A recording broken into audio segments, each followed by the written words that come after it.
you on occasion, when I read a book, I like to read the last chapter first. Then I know how it will end. Then I go back and read it if I like the ending. Book of Revelation tells us how it will all end. It pulls together all that God has revealed about His future plans, lays them out for us so we can understand them with greater clarity. And He fills in some of the gaps for us. So it is a rich, important book to complete the Word of God. You know, we live in a world that has hopes, anticipations, looking for things to improve, get better. We put great confidence in our leaders, the political leaders, those making decisions. Sometimes we who are dispensationalists, we take the Bible literally. We believe God has revealed the future. We're viewed as pessimists. Because we say the world is not going to get better. Ultimately, it will get worse. You know, and I tell people the best days are ahead of you. But God tells the world the worst days are ahead of you. We are moving toward disaster. Sometimes we are accused of being too pessimistic. But I'm not pessimistic. Because I've read the last chapters of the last book. And it ends well for God's people. Beautifully. But the world as the world, this earth, this world system, is moving toward disaster. We can pretend that's not so. But God is true. He cannot lie. So we're in Revelation chapter 6. And we've moved into a period of time. If you want to put that chart up on the 70 weeks. That reminds you we are in this period of time in the shaded area, the church age, which began in Acts chapter 2. Following the death, resurrection, and ascension of Christ back to heaven. Where we are in this period of time, I don't know. We've come along 2,000 years. The book of Revelation chapter 6 is talking about this 7-year period. Before that 7-year period, at the end of the church age, the church will be removed. Believers in Jesus Christ will be removed bodily from the earth. Those believers in Christ who have died, their bodies will be raised and they will be joined back with them, as we've talked about. We're looking into what will take place here. Sometimes we talk about we must be near the end of the church age, because of what the Bible says will take place during this period of time. But we don't know for sure. But there are certain things that will take place in this period of time, as we'll see in Revelation chapter 6 to 19. For example, Israel will be back in their land. And they are. Israel will have a rebuilt temple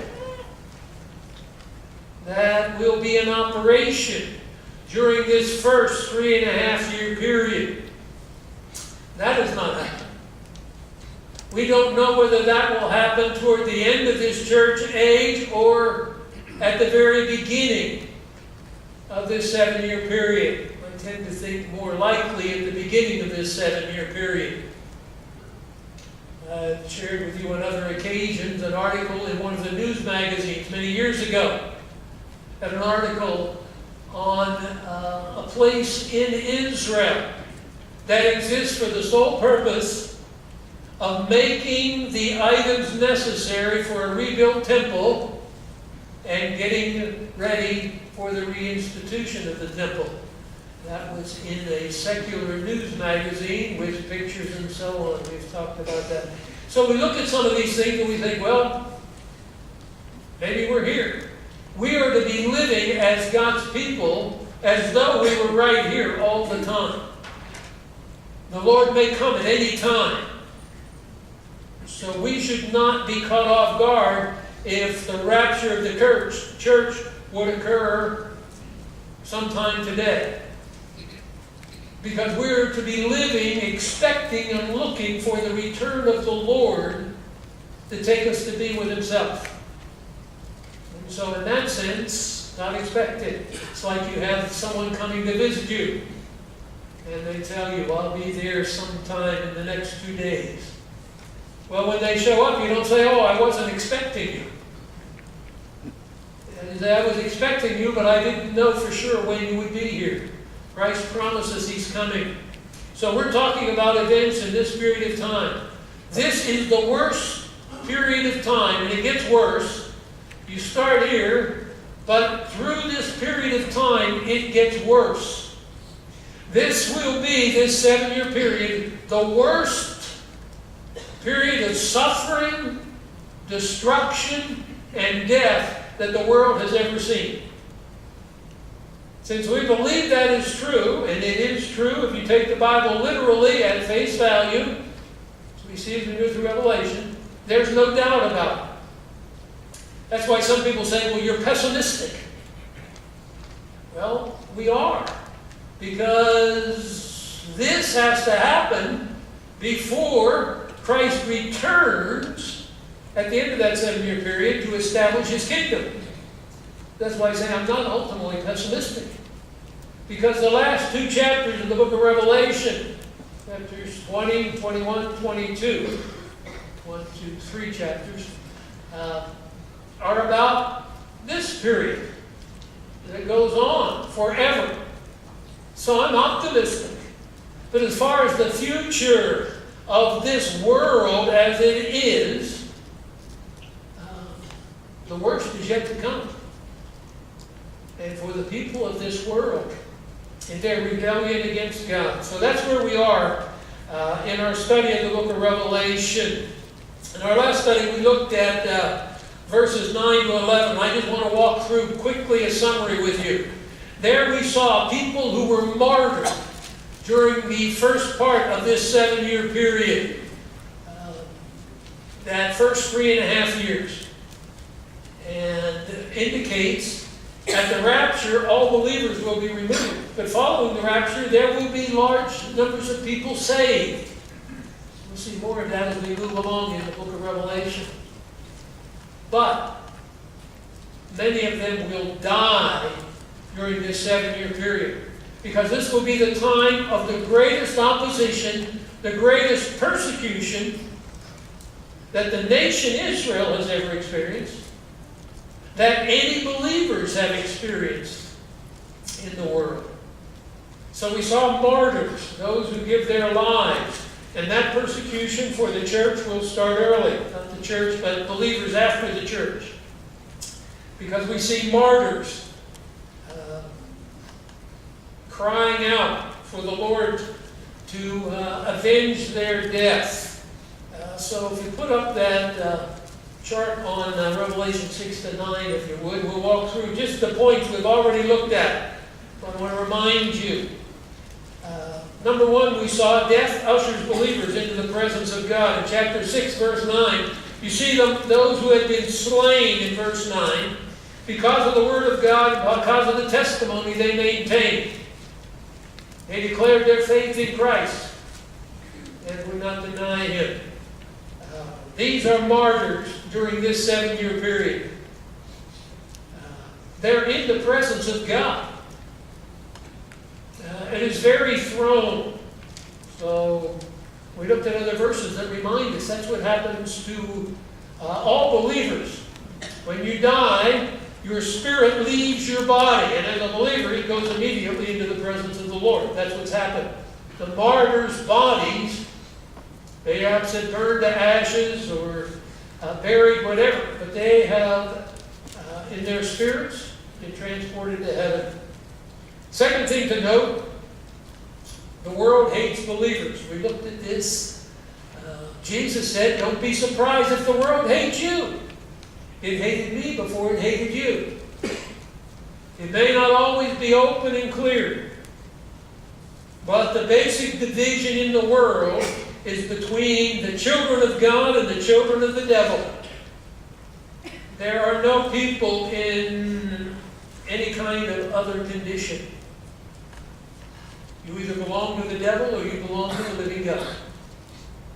And the children of the devil hate the children of God. Children of God comprised of those who have come to recognize their sin, place their faith in Jesus Christ. They have been martyred because it will become more acceptable, not only to oppose believers, but to have them executed. Number 3, God will avenge the wrongs done to His servants. Verse 10, we noted that as the cry goes up, how long, O Lord, holy and true, will you refrain from judging and avenging our blood on those who dwell on the earth? We noted that those who dwell on the earth becomes almost a technical expression in the book of Revelation for unbelievers. Number 4, the prayers of believers are effective because God responds to them. We've noted that prayer has been offered down through history. Jesus referred to it. You can be sure God will avenge in response to the prayers of His people.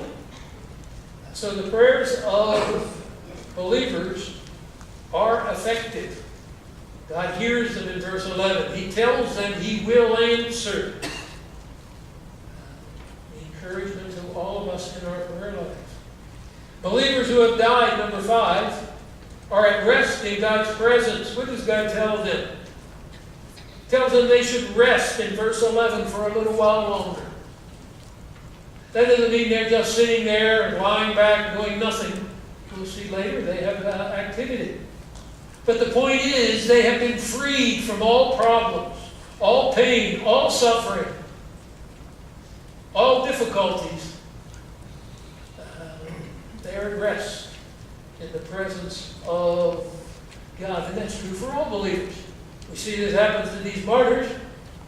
But when believers die, they are ushered into the presence of God, to be absent from the bodies, to be present with the Lord. That's why we weep at the separation that death brings when a loved one who's a believer dies. But we don't grieve as the world does. We know we'll see them again. And we know God brought them into the rest and peace of His presence. Number 6, God uses man's sin to accomplish His purposes. Fix this in your mind. Sin is rebellion against God. Man's sin cannot frustrate God's purposes and God's plans. God uses man's sin to accomplish His purposes. Note this. He told them in verse 11 they should rest a little while longer until the number of their fellow servants, their brethren, who were to be killed, as they had been, would be completed also. It's God's intention that some will give their lives in testimony for Him, as many in the past have. As Paul did, as Peter did, down through history, many of God's servants have. That's not how it was going to. Boy, the wicked got a hold, and oh, too bad it happened that way. God's purpose is that some will give their lives. Today, there are believers suffering in parts of the world greatly because of their testimony of Christ. They need to keep in mind, be assured, that the sinful rebellion against God that is manifested in the persecution of His people is part of God's plan to bring honor to Himself. And in minor ways, we may suffer opposition, difficulty at your job, at your work. People try to undermine your reputation, lie about you, do things. Say, well, all I can do is be the person God has said I must be. And I got to be careful. I don't become bitter, angry, or upset with God. He may use the sin of others to accomplish His purposes in your life and the lives of others. And finally, number 7, our sufferings are included in God's plan. Scripture says in Romans 8, God causes all things to work together for good to those who love Him. Here in the end of verse 11, they were to rest until the number of their fellow servants and their brethren who were to be killed would be completed. God had ordained and appointed those and their number that would give their lives as a testimony for Him. It's already settled in heaven. Encouraging to know. It's all in God's hands, His plans. The sufferings, the trials, the unfair things that come into our lives do not frustrate God's plan for us. Rather, He has appointed certain things for us. And some of that is trials. Why do I have trials that someone does not else have? I've tried to serve the Lord.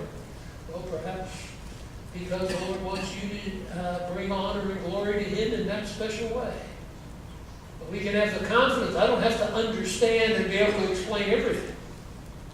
But I can have the confidence. God's in charge. This is His appointment for me. And I rest secure in that.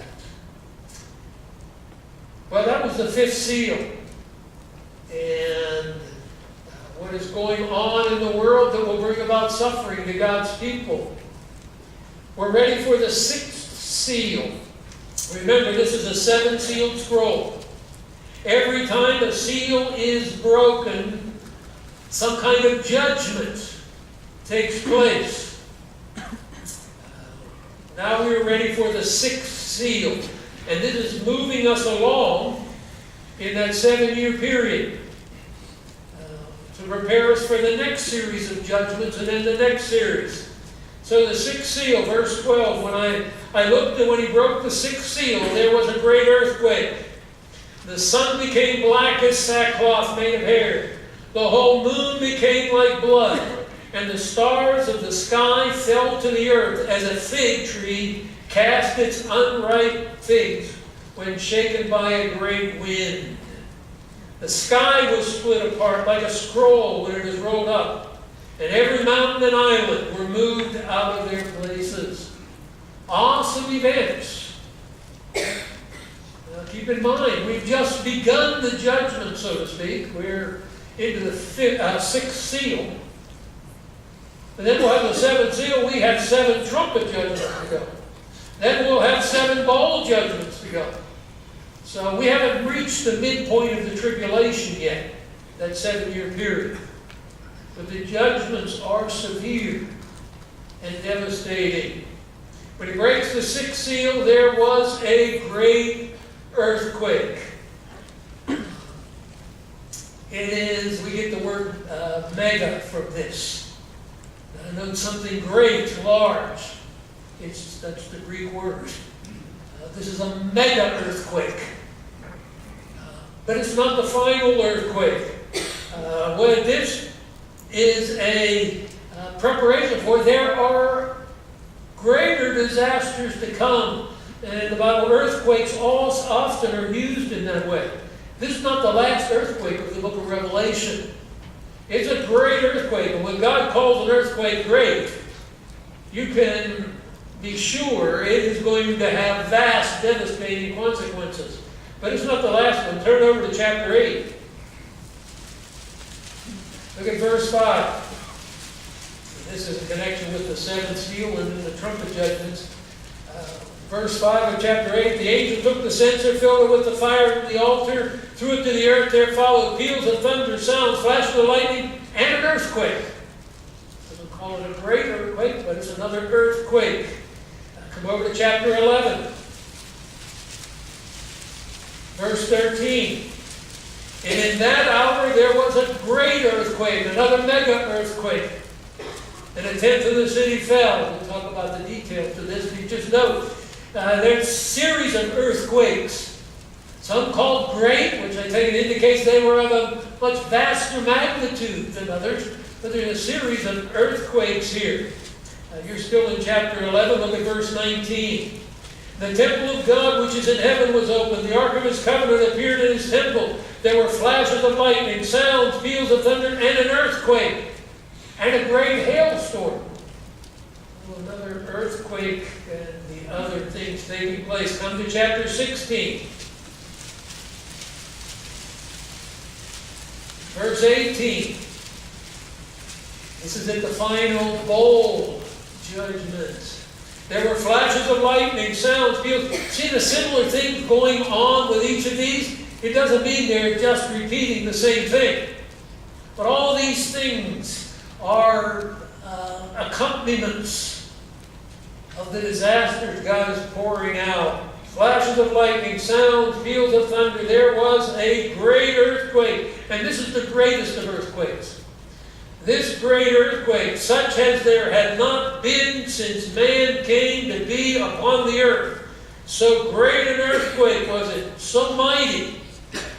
And you see, we've seen a series of earthquakes. Some call them mega, some call mega earthquakes. But now this is the megast of them all.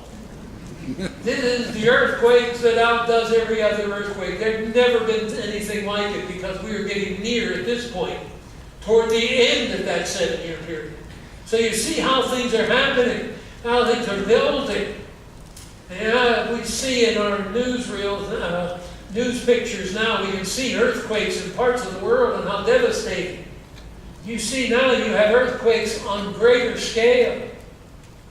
And a number of them repeated the devastation that takes place. Come back to Revelation 6. Jesus talked about this in Matthew 24 in the Sermon on the Mount, the Mount of Olives, when he talked about this period of time when you're getting in greater detail in Revelation 6 to 19 that speaks of an earthquake happening there. Note other things that happen in connection with this. In verse 12 of chapter 6. There was a great earthquake, and the sun became black as sackcloth. The whole moon became like blood. The stars of the sky fell to the earth. So there are all kinds of things now taking place. The moon becoming like blood. The sun becoming blackened. Signs in the heavens. Come back to the Old Testament. We don't have time to look at all the references, but come back to Isaiah. And you might leave a marker in Isaiah. We would probably come back here again. Just remember, the book of Revelation is filled with references to the Old Testament. And those things that God promised, some people don't take prophecy literally. Well, this is just symbolic of the troubles and trials that go on. No, this is real. Look in Isaiah 13. And the context is, verse 6, the day of the Lord is near. That 7-year period that we're talking about is the day of the Lord. It will come as destruction from the Almighty. And while we're here, we'll read this because it's coming up in chapter 6 of Revelation in a similar way. Therefore all hands will fall limp, every man's heart will melt. They will be terrified. Pains and anguish will take hold of them. They will rise like a woman in labor. They will look at one another in astonishment. Behold, the day of the Lord is coming, cruel, with fury, burning anger, to make the land a desolation. He will exterminate its sinners from it. Verse 12, I will make mortal man scarcer than pure gold. Verse 10, the stars of heaven, their constellations, will not flash their light. The sun will be dark when it rises. The moon won't shed its light. I will punish the world for its evil, the wicked for their iniquity. People don't want to see the world's going through this because they don't see themselves so wicked. We get God's evaluation that his patience, if you will, has come to an end. And now he's punishing. I will punish the world for its evil, the wicked for their iniquity. You see the signs in the heavens in verse 10, the stars of the heaven, their constellation, the sun, the moon, all of that impacted by what's going on. That's what Revelation is talking about. Ezekiel chapter 32, verses 7 and 8, same thing. Come over to the book of Joel. We can't stop at Ezekiel. Daniel, Hosea, Joel. So after Isaiah, Jeremiah, Ezekiel, Daniel, Hosea, Joel. The whole book of Joel is about the day of the Lord. You may want to sit down, you can read it at one sitting. And it'd be good to read it several times as we move through. Because the book of Joel is talking to a large extent about what we're talking about in Revelation 6 to 19. We come to chapter 2 of Joel.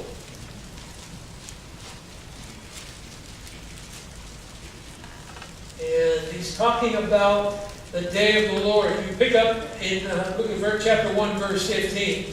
Alas, for the day of the Lord is near. It will come as destruction from the Almighty.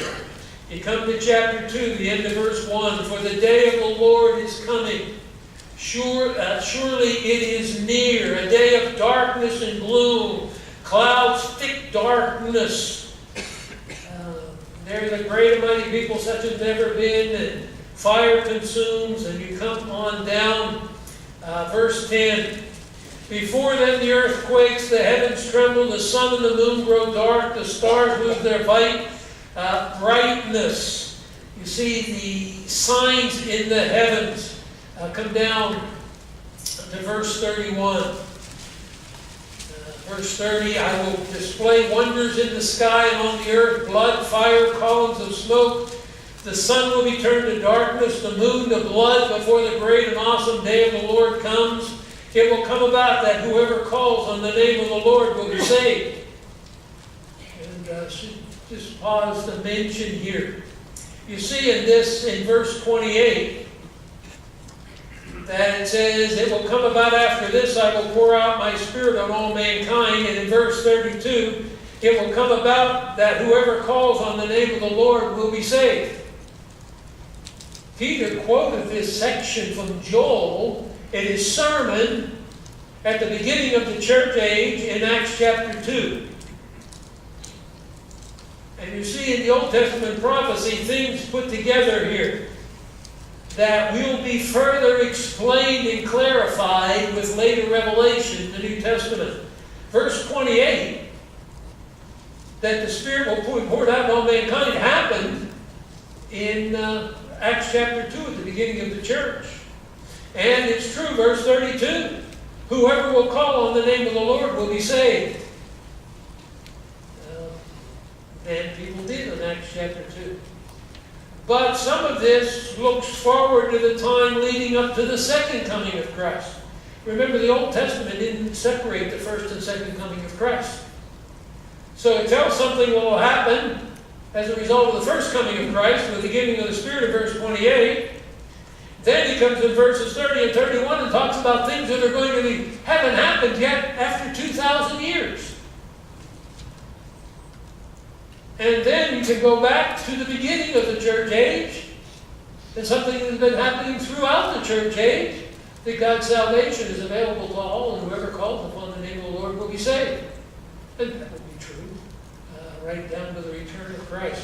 So that's why when we come to Revelation, we come back and we find things here, but it helps us understand. And it's not surprising that Peter quoted this whole section, and it causes some people concern. Oh, maybe that's not the Spirit's giving there. You have to understand, Peter is just quoting the section here from Joel. He doesn't understand all of this, but the Spirit is directing him. But portions of this are being fulfilled in connection with the first coming of Christ. The rest will be fulfilled in connection with the second coming of Christ. And the fact that Joel has it in, not what we would say in order, doesn't really matter. Everything will be fulfilled exactly as he says. So verse 28 was fulfilled exactly as Joel prophesied it. The Spirit was poured out. That Spirit coming will be not just for the Jews, but for all mankind. And now we're seeing fulfilled exactly as God gave it in Revelation 6. something that's happening. So the prophecy's there. There are others, but we don't have time to look at those. But this prophecy of coming wrath, the signs in the heaven, they all portend the wrath of God. Like we do. You have a thunderstorm, and the clouds roll in, and you'll say something like, boy, that's awesome. And then the thunder rumbles, and you can feel it. Things vibrate. And something with a real rumble, things should be shaking. Well, that was really thunder, lightning. And, some of you don't like that. It's even afraid. My mother was always afraid of the lightning. She could hardly keep from jumping and grabbing onto the nearest person, as though that would help. We were taking a trip in the mountains with my mother and dad. We're going down the side of this mountain when you go over Ouray area. My mother is holding on for dear life to Maryland. Now you stop and think, what good will that do? If we go over the side of the mountain, say, Mom, it won't help to hold on to Maryland if we go over. But there's something, you do that when you are, and here's where the world is going to be in these times. These awesome things are happening, and people are being scared out of their minds.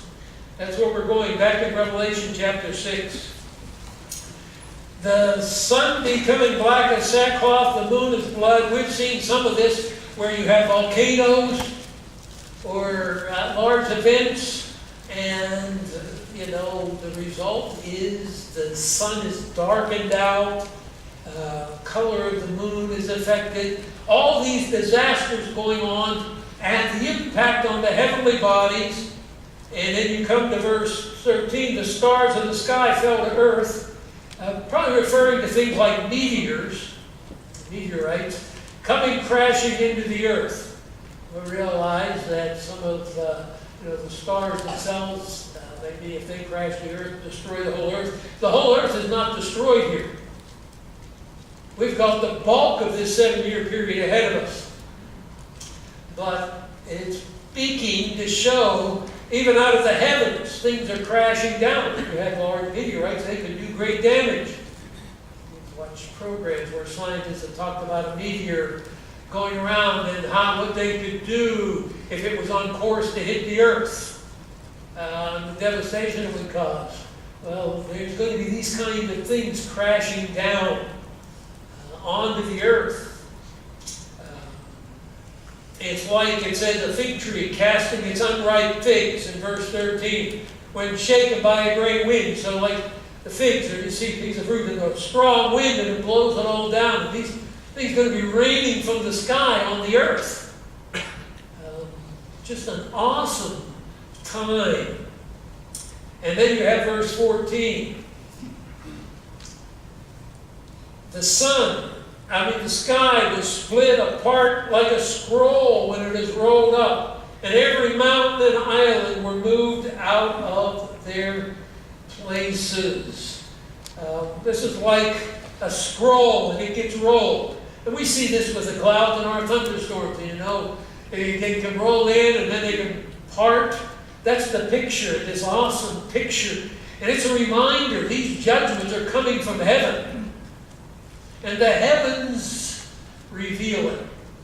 And you stand there, even with the little bit we have and experience in the storms we might get.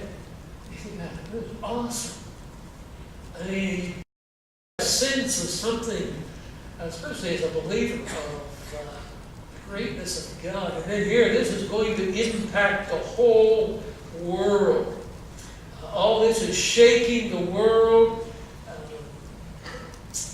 Natural disasters, the islands, the mountains moved out of their places. With volcanoes, earthquakes, devastation's going on. It's to have an impact on the world. And it is going to have an impact. But keep in mind, can't explain, because you just read this and you say, well, there won't be anything left. And you realize, in fact, we haven't even got to the midpoint. The last 3.5 years are when it really gets bad. So you see how things are relative. these things will be worse than the world has experienced on a scale like this ever. But it's going to get worse, is the picture. So heaven and the heavens and the earth all impacted by it. Islands in the sea.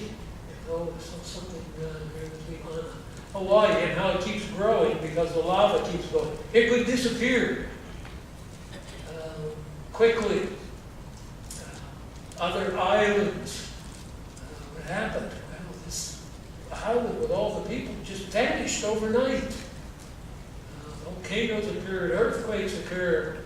You know how the Earth's surface is altered, even in the ways we've experienced and seen in our day. Note the impact of this on people. God is getting the attention of the world. Then the kings of the earth, and the great men, and the commanders, and the rich, and the strong. And there's an emphasis here on the upper level people. You know, the people that get somewhat insulated from disasters that happen. But the kings of the earth, the great men, the commanders, the rich, the strong, as well as every slave and every free man. And that encompasses everybody. So you start at the top and you're down to all kinds of slaves. They hid themselves in the caves among the rocks of the mountains. They said to the mountains and to the rocks, "Fall on us. Hide us from the presence of him who sits on the throne, from the wrath of the Lamb. For the great day of their wrath has come. Who is able to stand?" Finally has happened. So all people from all walks of life reduced to terror, trying to find a place to hide. They say, well, they recognize it's God, they'll probably turn and believe in him. Well, some will. And we'll see this as we move further in Revelation. We saw martyrs and under the previous seal. And this will give opportunity for those who come to know Christ to share it. As you do with people who are going through a terrible experience, it becomes an opportunity to talk to them about the Lord. Well, here, yes, this is God's wrath. He's bringing judgment on the world for their sin and rejection of Him and His salvation. There's still hope for you, for if you call upon the name of the Lord, you can be saved. And some will. But the bulk of them will continue to reject. We know that because you think, well, boy, they're saying this is the wrath of God. But when we get to the worst of the times, you know what they're going to be doing? Cursing God for making them suffer so much. So we know this doesn't result in the salvation of everyone. All these people here that want to hide from the wrath of God, they just makes them more angry. The more they realize this is God bringing disaster on them. We don't want to underestimate the stubbornness of the sinful heart. Well, we can, soften them up. Only God in His grace can soften a stubborn, sinful heart. Here, even this time, they're looking to hide. Doesn't say they're crying out for His mercy. Doesn't say they're calling upon Him for His salvation. But they are hiding. They recognize it. It is God's wrath. People don't like the wrath of God. They don't like to talk about it. But it is a fact. Well, the book of Revelation, I think, has been so confusing to people. The devil has brought confusion even to many of God's people by their refusal to take the book of Revelation at face value. It talks about God's wrath, God's anger. Two words used. The word here, orge, wrath. There's another word, thumos, anger. But they're very closely related. Like any words that are closely related or synonyms, They have overlapping meaning, but they bring out maybe a little different flavor as well. But these two words, the word orge is used 5 times in the book of Revelation. The word anger, or thumos, is used 10 times. So 15 times these words that refer to God's anger, God's wrath, are there. No wonder the devil's tried to paper it over. You can't. Oh, let's talk about the love of God. You cannot understand the love of God if you do not understand the wrath of God. Because God's love is manifested in that while we were yet sinners, Christ died for us. But he hasn't confronted the reality of your sin and the necessity of Christ to turn away God's wrath from us. What did you do to get saved? Well, I don't know. He said I'd have a better life, that I could be sure not to go to heaven, so I went forward and prayed a prayer to trust Christ. Never thought about it, no, I never thought about my sin. Well, what did you get saved from? I didn't want to go to hell. So we've come up with, even Christians, we confuse people. We talk to them about God. We talk about, the problems, and what we have to talk about is we are sinners. This is a serious matter.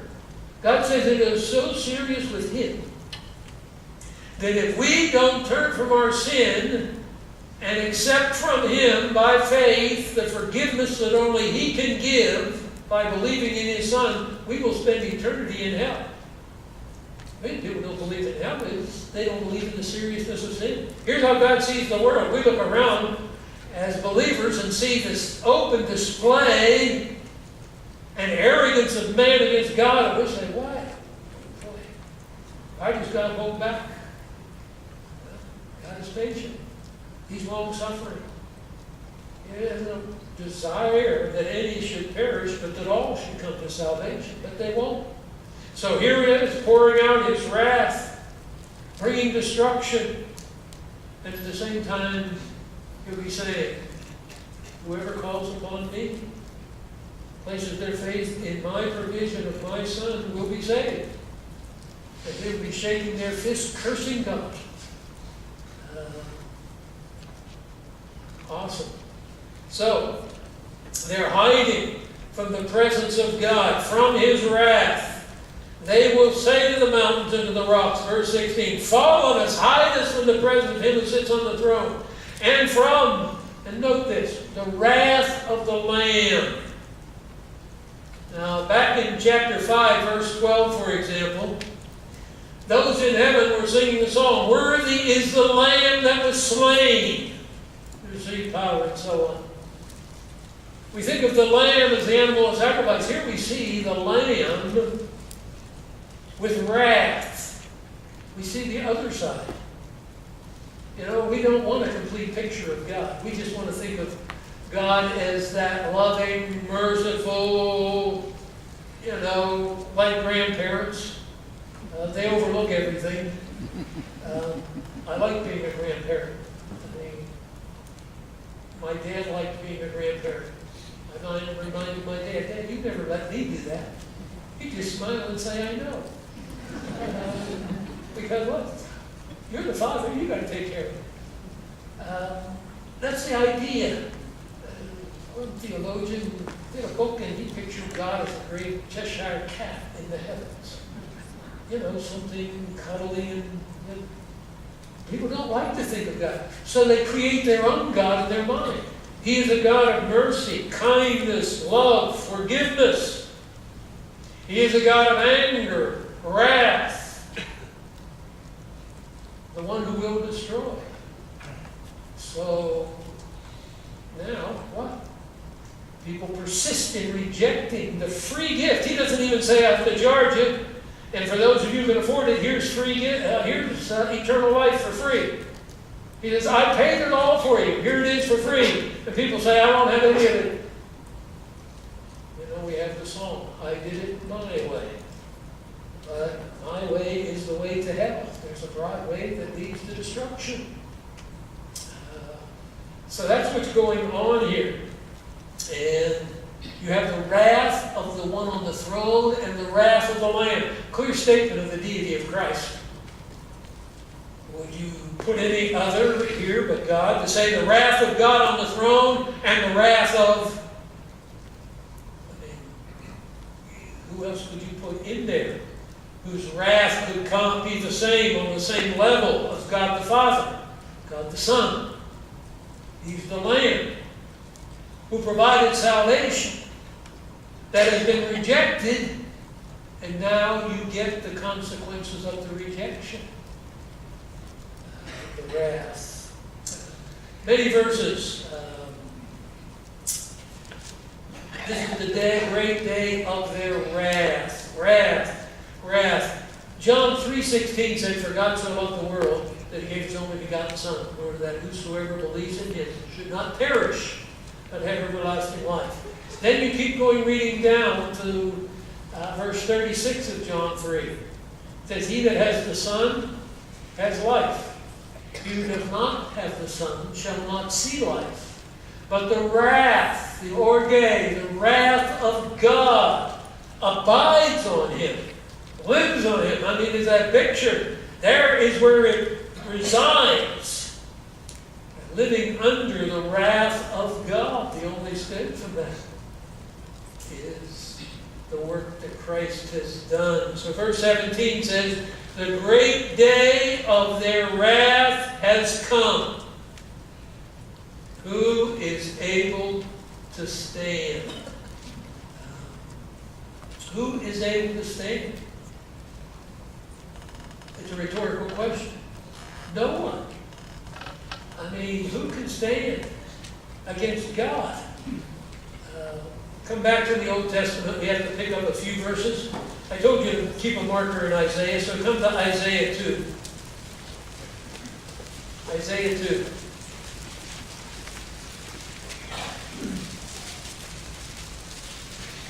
Again, Isaiah doesn't put things in order for us, like the book of Revelation, because Isaiah starts out talking about when Christ will reign on the earth. In the opening down through verse 4 of Isaiah 2. And that's when you won't need weapons of war and so on.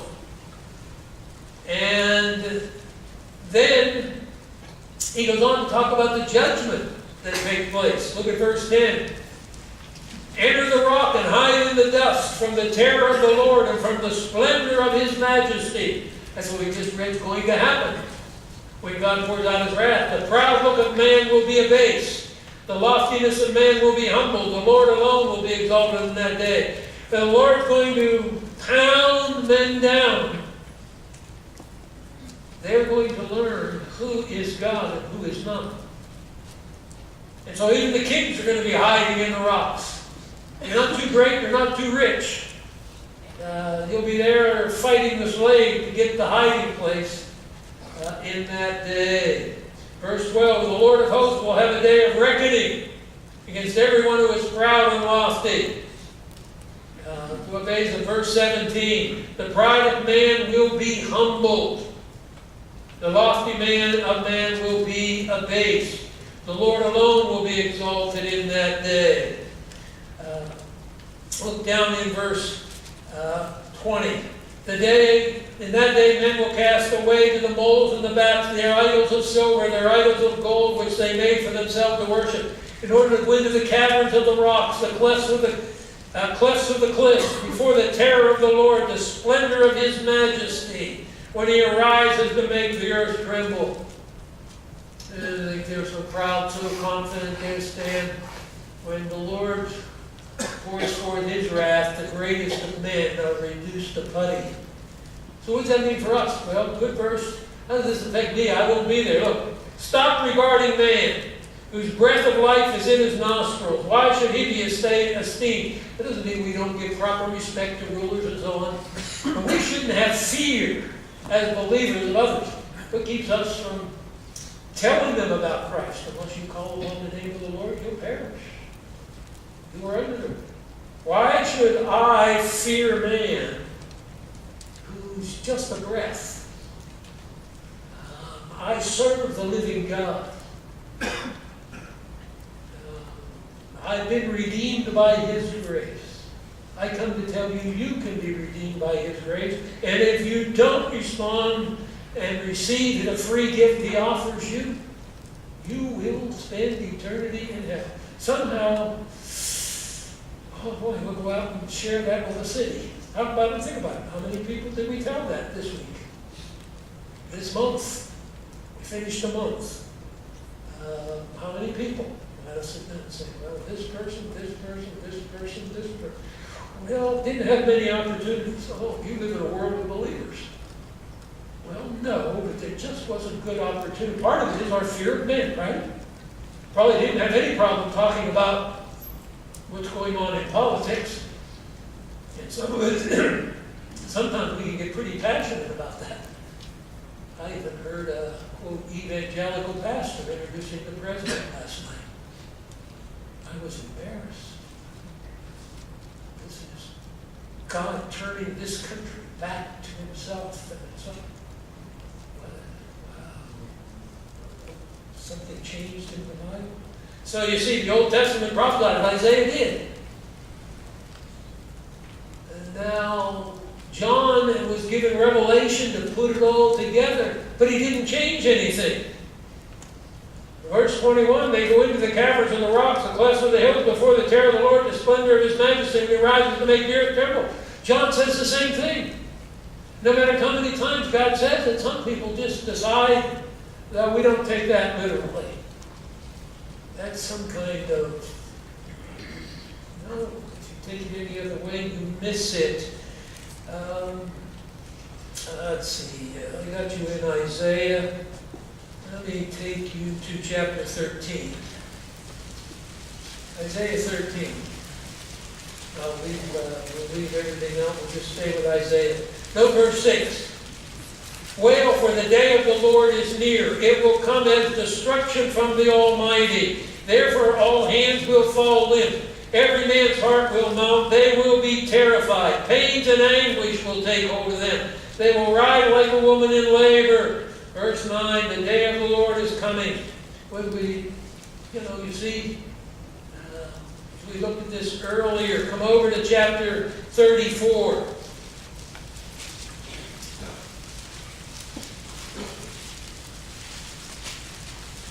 And verse 2, the Lord's indignation is against all the nations.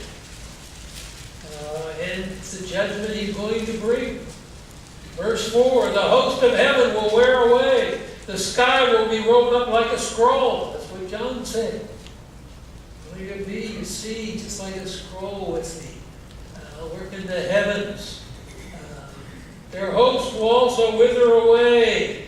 One withers from the fig tree. Here, remember the vine or the fig tree casting its leaves in the wind, similar kind. For my sword is satiated in heaven. It will descend for judgment upon Edom, upon the people I have devoted to destruction. And all earlier destructions on different nations like Edom are just a forerunner of what God will do in that ultimate day of the Lord, when His judgment comes. Verse 8, for the Lord has a day of vengeance, a year of recompense for the cause of Zion.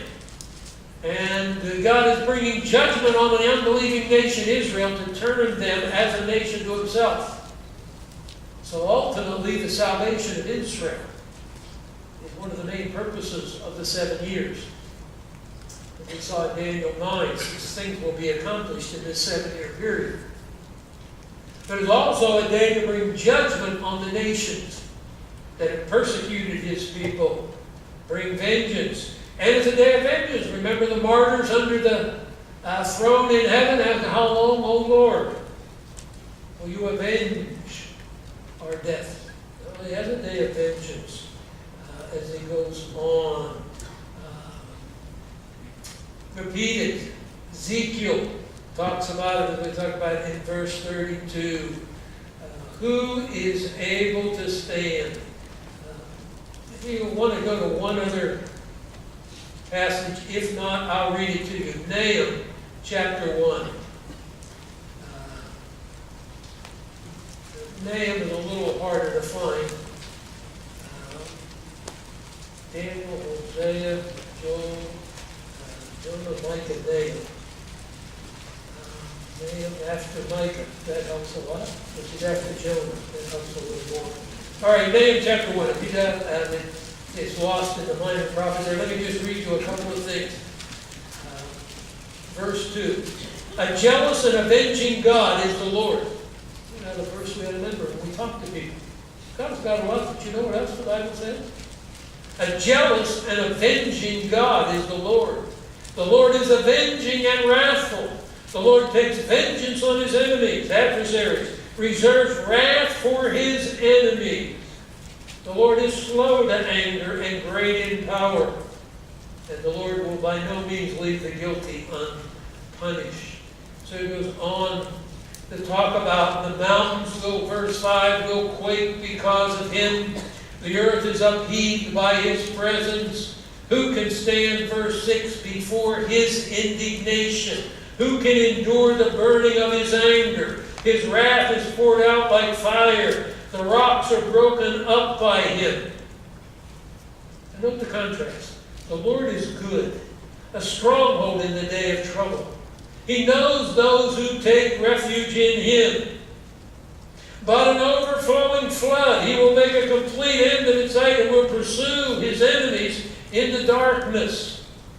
I mean, you go back and forth. But you have this here. The Lord is good, a stronghold in the day of trouble. He knows those who take refuge in him. Who can stand before his indignation? You know, there is no negotiating here. The choices are stark. You must either recognize your sin and guilt, and that is as serious as God says, and turn to the only hope, the provision he made in Jesus Christ. And he says, whoever will call upon me, I will save. My Son is the Savior. He came to pay your penalty. Place your faith in him. I'll mark your account paid in full. The alternative, I will pour out all my wrath on you, so you will not be consumed to nothing, but you will suffer to a degree that cannot be measured forever. I mean, is there a choice? And yet you realize how ugly and awful our sin is that blinds us to the gracious patience of God. We as believers don't want to be discouraged. And we don't want to be intimidated. We do have the message that the lost must hear. I'm glad somebody told me. And now I need to tell someone. We need to tell others. Let's pray. Thank you, Lord, for the revelation you've given. Lord, it's in mercy and grace you've told us about the future. You could have told us our responsibility, but not told us the consequences. But you've revealed yourself. You've revealed your purposes for the future. Lord, we want to live in light of what you've revealed. Thank you for your saving grace. Thank you for mercy. Lord, may we not forget that we are redeemed sinners, that we were once like the lost. May you use your gospel through us to bring others to Christ. In whose name we pray. Amen.